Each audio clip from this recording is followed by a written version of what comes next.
ഈ RDX മറ്റേ master step ഉണ്ടല്ലോ, എത്ര ദിവസം എടുത്ത് നിങ്ങൾ പഠിക്കാനൊക്കെ? ശരിക്കും പറഞ്ഞാൽ മാസ്റ്റർ പീസ് അല്ല, RDXലെ ഹുക്ക് സ്റ്റെപ്പ് ഞാൻ സിനിമയിൽ ഞാൻ ഹുക്ക് സ്റ്റെപ്പ് ചെയ്തിട്ടില്ല. പക്ഷെ ഹുക്ക് സ്റ്റെപ്പ് ഞാൻ സിനിമയിൽ ചെയ്തിട്ടില്ല. ഷെയ്ന ചെയ്യുന്നത് ഹുക്ക് സ്റ്റെപ്പ്, ഷെയ്ൻ മാത്രമാണ് ചെയ്യുന്നത്. പക്ഷെ റിഹേഴ്സൽസ് എനിക്കും ഉണ്ടായിരുന്നു. ശരിക്കും ഞാൻ ചെയ്യേണ്ടതായിരുന്നു. പക്ഷെ എന്താന്ന് വെച്ചാൽ ഞങ്ങൾ സ്പോട്ടിൽ പോയി നിന്ന് അല്ലല്ല, എന്റെ കോസ്റ്റ്യൂം കണ്ടപ്പോ സാൻഡി മാസ്റ്റർ പറഞ്ഞു ഈ കോസ്റ്റ്യൂമും ഈ ഔട്ട്ഫിറ്റും തമ്മിൽ ഒരു ചർച്ചയില്ല, അതുകൊണ്ട് ഭയമ ചെയ്യേണ്ടെന്ന്. എനിക്ക് ഭയങ്കര വിഷമായി. ഞാൻ 2 ദിവസം റിഹേഴ്സൽ ചെയ്തല്ല. ഷെയ്ൻ കളിക്കുന്ന എല്ലാ സ്റ്റെപ്സും ഞാൻ റിഹേഴ്സൽ ചെയ്തതാണ് പടത്തിന് വേണ്ടിയിട്ട്. പക്ഷെ അവിടെ പോയിന്നപ്പോ എന്റെ കോസ്റ്റ്യൂം കണ്ടപ്പോ അവർ പറഞ്ഞു ഈ കോസ്റ്റ്യൂമിന് ഇത് ചേരുന്നില്ല, അപ്പൊ നമുക്ക് ഒഴിവാക്കാം, ക്ലാസിക്കൽ ഡാൻസ് മാത്രം കളിച്ചാൽ. സാൻഡി മാസ്റ്റർ ആയിരുന്നു പിന്നെന്താന്ന് വെച്ചാൽ എനിക്ക് സംവേർ ഇൻസൈഡ് ഷെയ്ൻ ഇത്രയും നന്നായിട്ട് കളിക്കുന്നുണ്ടല്ലോ, ഇനിയിപ്പോ നമ്മള് കൂടെ കളിച്ച് കൊളാക്കണ്ടല്ലോ ഉണ്ടായിരുന്നു മൈൻഡില്. അപ്പൊ അതുകൊണ്ട് ഞാൻ വഴക്ക് വിടാനൊന്നും പോയില്ല. പിന്നെ എനിക്ക് ക്ലാസിക്കൽ ബിറ്റ് ഉണ്ടായിരുന്നു സിനിമ, ഒരു ക്ലാസിക്കൽ പോർഷൻ ഉണ്ടായിരുന്നു സിനിമ, അത് ഞാൻ ചെയ്യുന്നു. So as a dancer 7. As a politician പൊളിറ്റിക്സിലൊക്കെ എങ്ങനെ? സീറോ നോളജ് ആണ് എനിക്ക്, ഒന്നും അറിഞ്ഞൂടാ. സീറോ. നെഗറ്റീവ് ഉണ്ടെങ്കിൽ അതും തരാം. ആസ് എ ഫ്രണ്ട് എത്ര റേറ്റിംഗ് കൊടുക്കും? As a friend, as long as you're okay if I don't pick up your calls or respond to your messages, അങ്ങനെയാണെങ്കിൽ 10 on 10. കോൾ വിളിച്ചെടുക്കാതെ അല്ലെങ്കിൽ മെസ്സേജിന് റിപ്ലൈ കൊടുക്കാതിരിക്കാനുള്ള അറിഞ്ഞൂടെ, ഞാൻ പറഞ്ഞില്ല എനിക്ക് ഫോൺ അത്രയും ഇഷ്ടമല്ല എന്ന് പറഞ്ഞാൽ എന്റെ എപ്പോ നോക്കിയാലും എന്റെ കയ്യിൽ ഫോണ് കാണും. പക്ഷെ എനിക്ക് ഈ ഫോൺ എടുത്ത് ഫോണ് സംസാരിക്കുക എന്നുള്ളത് അത്ര ഓക്കെ ആയ ഒരു കാര്യമല്ല. എനിക്ക് നേരിട്ട് ഞാൻ സംസാരിക്കും.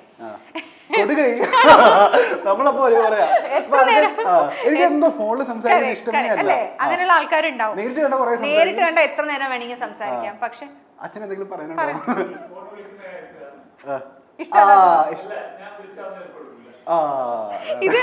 ഇത് ഫ്രണ്ട്സിന്റെ കാര്യത്തിൽ മാത്രല്ല, വീട്ടിൽ അച്ഛാ ഇതൊക്കെ നമുക്ക് പിന്നെ പറയാം. അപ്പൊ ഫോൺ ഒരു പ്രശ്നമാണ്. അപ്പം ഞാൻ അങ്ങനെ ഫ്രീക്വന്റ്ലി ആരുമായും കോൺടാക്റ്റിൽ വെക്കുന്ന ആളല്ല. ചിലപ്പോൾ മെസ്സേജസ് ഒക്കെ അയച്ചാൽ ഞാൻ ചിലപ്പോൾ സമയത്തിന് റിപ്ലൈ ചെയ്യണമെന്നില്ല. അതേപോലെ ഞാൻ വിളിച്ചിട്ട് അവർ ഫോൺ എടുത്തില്ലെങ്കിലും I am okay with it. അതിനെനിക്ക് ഹേർട്ട് ആവോ ഫീൽ ആവോ ദേഷ്യം വരുമൊന്നുമില്ല. കാരണം ഞാൻ അങ്ങനെയാണല്ലോ. ഞാൻ മെസ്സേജ് അയച്ചാൽ അമ്മയ്ക്കൊക്കെ ചില സമയത്ത് അമ്മ പറയും ഇന്നലെ നീ വിളിച്ചിട്ട് അവൾ എടുത്തില്ലല്ലോ ഫോൺ, നീ വിളിച്ചിട്ട് അവൻ ഫോൺ എടുത്തില്ലോ എന്ന് പറയുമ്പോൾ ഞാൻ എടുത്തു പറയും അവൻ വിളിച്ചാലും അവൾ വിളിച്ചാലും ഞാനും ഫോൺ എടുക്കാറില്ലല്ലോ. So it's okay. ആ കണ്ടീഷൻ നിങ്ങൾക്ക് ഓക്കെ ആണെങ്കിൽ ഞാൻ ചിലപ്പോൾ വിളിച്ചാൽ ഫോൺ എടുത്തു എന്ന് വരില്ല, ചിലപ്പോൾ ഞാൻ മെസ്സേജിന് റിപ്ലൈ ചെയ്തു എന്ന് വരില്ല. അപ്പൊ അത് നിങ്ങൾക്ക് ഓക്കെ ആണെങ്കിൽ ബാക്കി എല്ലാ കാര്യത്തിലും very good. As an interviewer or an anchor എത്രമാത്രം ശോഭിക്കും? How do you rate yourself? I think കുറച്ചൊരു മിനുക്ക് പണിയൊക്കെ ആവശ്യമുണ്ടെന്ന് എനിക്ക് തോന്നുന്നു. പക്ഷേ ഭയങ്കര ജെന്യൂൻ ആയിട്ട് ഉത്തരം പറയാം. ഞാൻ എന്നെ തന്നെ പറയാം. കാരണം എനിക്ക് സംസാരിക്കാൻ അത്യാവശ്യം അറിയാം. പക്ഷേ ഇതെനിക്ക് പരിചയമില്ലാത്ത പ്രൊഫഷനാണല്ലോ. ഞാൻ ആങ്കറിങ് ഒന്നും ചെയ്തിട്ടില്ല, പരിചയമില്ലാത്ത പ്രൊഫഷനാണ്. പക്ഷെ കുറച്ചൊരു മിനുക്ക് പണിയൊക്കെ കിട്ടിയാൽ അത്യാവശ്യം ഡീസെന്റ് ആയി ചെയ്യാൻ പറ്റുമെന്ന് എനിക്ക് തോന്നുന്നു. എനിക്ക് തോന്നുന്നു കാരണം എല്ലാ ഇന്റർവ്യൂസിലും ഭയങ്കര ഹൈപ്പർ ആക്റ്റീവ് ആയി സംസാരിക്കുന്നുണ്ട്. സോ പിന്നെ എനിക്ക് ഐ എം കുറച്ച് കോൺഫിഡന്റ് ആയ പേഴ്സണാണ് ഞാൻ. അങ്ങനെ ഒരു അണ്ടർ കോൺഫിഡന്റ് ആയത് അത്ര ഷൈ ആയിരുന്നു. സിനിമയിൽ വരുന്നത് വരെ ഞാൻ ഭയങ്കര ഷൈ ആയിരുന്ന പേഴ്സൺ ആയിരുന്നു, ഒട്ടും കോൺഫിഡൻസ് ഇല്ലാത്ത പേഴ്സൺ ആയിരുന്നു. അതൊക്കെ സിനിമ എനിക്ക് തന്ന നല്ല കാര്യങ്ങളാണ്. I became more confident. നാണമൊക്കെ മാറിപ്പോയി. പണ്ട് ഭയങ്കര ചമ്മലായിരുന്നു എനിക്ക്, ആൾക്കാരോട് സംസാരിക്കാനൊക്കെ ഭയങ്കര ചമ്മല, അതൊക്കെ പോയി. അപ്പം കുറച്ചൊരു ചെറിയൊരു പ്രാക്ടീസും ലേണിംഗും ഒക്കെ ഉണ്ടെങ്കിൽ ഒരു 8 as an anchor. As an English literature graduate എത്ര റേറ്റ് കൊടുക്കും? ഞാൻ കറസ്പോണ്ടൻസിലാണ് ചെയ്തത്. സോ അതിൽ ഞാൻ എത്രത്തോളം, സോ അതുകൊണ്ട് നമ്മൾ നോർമൽ ടോക്കിംഗ് ആണെങ്കിൽ എനിക്ക് സംസാരിക്കാൻ പറ്റും. പക്ഷെ ഒരു എന്താ പറയുക, ഒരു ഡിഗ്രി എന്നുള്ള രീതിയിൽ നോക്കുമ്പോൾ അല്ലെങ്കിൽ ആ ഒരു പ്രൊഫഷണൽ സൈഡിൽ നോക്കുമ്പോൾ ഞാൻ എത്ര ഗുഡാണെന്ന് എനിക്ക് അറിയില്ല. സോ ഒരു 6 മതി. ഇനി അമ്മയുടെ പാത പിന്തുടരാൻ എപ്പോഴെങ്കിലും ആഗ്രഹിച്ചിരുന്നു? അതായത് ടീച്ചർ ആവാൻ ഉള്ള ആഗ്രഹം ഇല്ലായിരുന്നു ശരിക്കും പറഞ്ഞാൽ.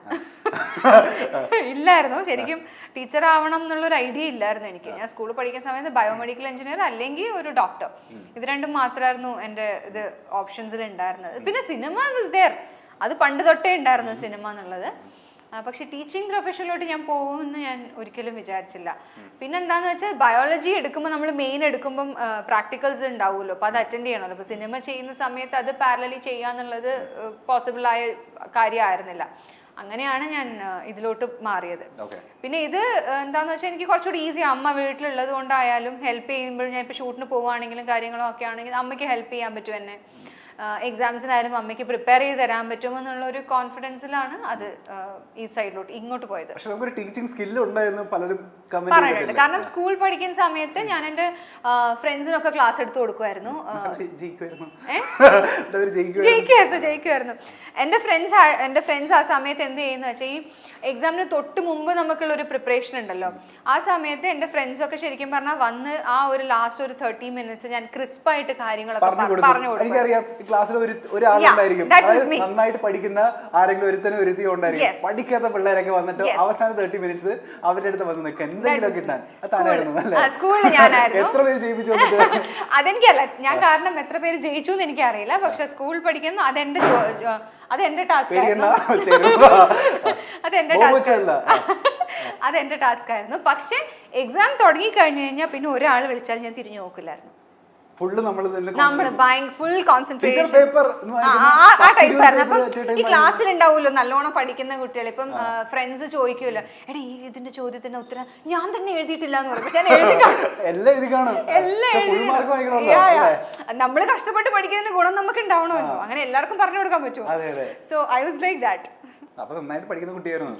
ഈ പുറത്ത് വന്നതിന് ശേഷം പുറത്ത് എക്സാം ഒക്കെ കഴിഞ്ഞ് വരുമല്ലോ, ചോദിക്കുമല്ലോ എങ്ങനെയുണ്ടായിരുന്നു എക്സാം?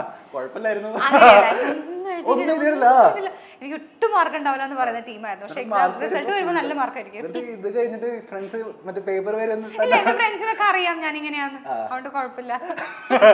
അതാണ് ഞാൻ പറഞ്ഞ ചില കണ്ടീഷൻസ് ഉണ്ട്. ഈ കണ്ടീഷൻസ് ഒക്കെ നിങ്ങൾ ഓക്കെ ആണെങ്കിൽ I M good friends with you, അല്ലെങ്കിൽ അല്ല. ഇപ്പൊ എനിക്ക് ഒരു കാര്യം മനസ്സിലായി, അതായത് അമ്മേനോട് നമ്മൾ ഇപ്പോഴാണ് സംസാരിക്കുന്നത്, അമ്മയുടെ ആ ഒരു ആക്റ്റീവ്നെസ്സും ആ സംഭവങ്ങളൊക്കെ കിട്ടിയിട്ടുണ്ട് നമുക്ക്. എനിക്ക് എനർജി എന്റെ അമ്മേന്റെ അടുത്ത് കിട്ടിയത്. സാധാരണ ഇംഗ്ലീഷ് ടീച്ചേഴ്സ് അധികം സംസാരിക്കില്ല, ഭയങ്കര ജാടയായിരിക്കുമല്ലോ അല്ലേ? ഒരു കണ്ണടയൊക്കെ വെച്ചിട്ട് ഇങ്ങനെ മാത്രം പിള്ളേരെ നോക്കുന്ന ടീച്ചേഴ്സിനെ നമ്മൾ കണ്ടിട്ടുള്ളൂ. പക്ഷെ അമ്മ പേടിപ്പിച്ചു. പക്ഷെ അങ്ങനെയല്ല അല്ലേ? Very active. എനിക്ക് തോന്നി എനർജിയും ഇങ്ങനെ സംസാരിക്കാനുള്ള ഇതും അമ്മയുടെ അടുത്തായിരിക്കും കിട്ടിയത്. ഞാൻ പറയാം, ഞാൻ സ്കൂളിൽ പഠിക്കുന്ന സമയത്ത് ഞാൻ ഭയങ്കര മെലിഞ്ഞ് എല്ലും തോലും പോലെയായിരുന്നു. സ്കൂളിൽ എന്ന് പറഞ്ഞാൽ ഒരു 8th 9th ഒക്കെ പഠിക്കുന്ന സമയത്തൊക്കെ. പക്ഷെ ഇത് അങ്ങനെ ഭയങ്കര പോപ്പുലറായ ഇരട്ടപ്പേരൊന്നും അല്ല. പക്ഷെ എന്റെ ക്ലാസ്സിൽ ബോയ്സ് ഒക്കെ എന്നെ ഉണക്കമത്തി എന്ന് വിളിക്കുമായിരുന്നു. ബോഡി ഷേമിംഗ് ആണോ അപ്പൊ അറിയില്ലായിരുന്നു, എന്നെ ഉണക്കമത്തി എന്ന് വിളിക്കാറുണ്ടായിരുന്നു. ഇപ്പൊ വന്ന് കാണുന്നെ അവന്മാരൊക്കെ പറയണ്ട എന്താ വിളിച്ചിരുന്നത് നോക്കണോ തമിഴ് മലയാളം അത്രയൊന്നും വേണ്ട, എന്നാലും അത്യാവശ്യം ഡീസന്റ് ആയിട്ട് ഉണ്ടല്ലോ ഇപ്പൊ. So they used to call me ഉണക്കമത്തി. എന്താ ഇപ്പൊ പച്ചമത്തി ആയി, അത്ര വ്യത്യാസമുള്ളൂ.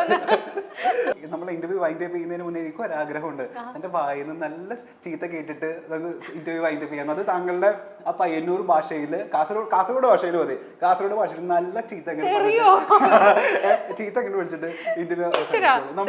സത്യം പറയട്ടെ, തെറി വിളിക്കാന്ന് എനിക്ക് അറിഞ്ഞൂടാ.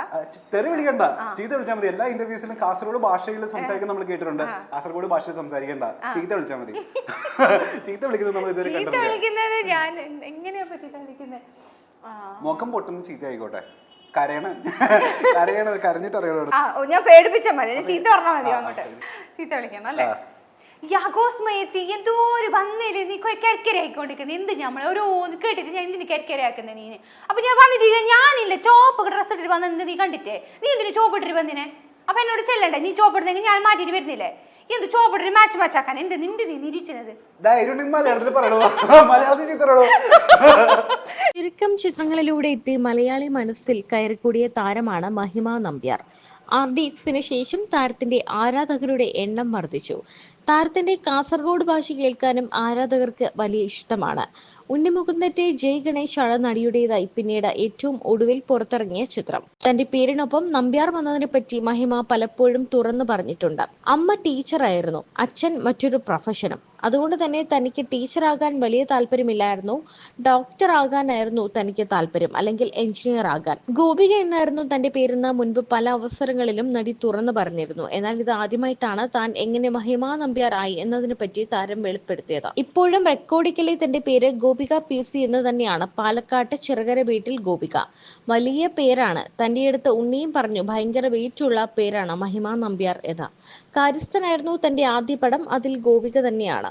ദിലീപേട്ടന്റെ അനുജത്തിയായിട്ടായിരുന്നു ചിത്രത്തിൽ അഭിനയിച്ചത്. അതിനുശേഷം തമിഴിൽ പ്രഭു സോളമൻ സാറിന്റെ സിനിമയാണ് ചെയ്തത്. ഗോപിക എന്ന പേരിൽ നടിയുണ്ടല്ലോ. ആ സമയത്ത് ഗോപിക ചേച്ചി സജീവമായി വർക്ക് ചെയ്യുകയായിരുന്നു. അതിനാൽ പേര് മാറ്റുകയായിരുന്നു. മഹിമ എന്ന് വന്നതിന് ശേഷം ന്യൂമറോളജി ഒക്കെ നോക്കിയിട്ട് പേരിനൊരു വാലുണ്ടെങ്കിൽ കരിയറിന് ഗ്രോത്ത് ഉണ്ടാകുമെന്ന് പറഞ്ഞു. ഇത് സത്യമാണോ എന്നൊന്നും അറിയില്ല. അത് തന്നെ ഹെൽപ്പ് ചെയ്തിട്ടുണ്ടെന്ന് മഹിമ പറയുന്നു. അങ്ങനെയാണ് നമ്പ്യാർ എന്ന പേര് ആഡ് ആകുന്നത്. തന്റെ മുത്തച്ഛന്റെ സർനെയിമാണ്. അങ്ങനെയാണ് നമ്പ്യാർ വരുന്നത്. അല്ലാതെ ഇതിന് ജാതിയും മതവുമായി ഒന്നും ഒരു ബന്ധവുമില്ല എന്നും മഹിമ പറയുന്നു.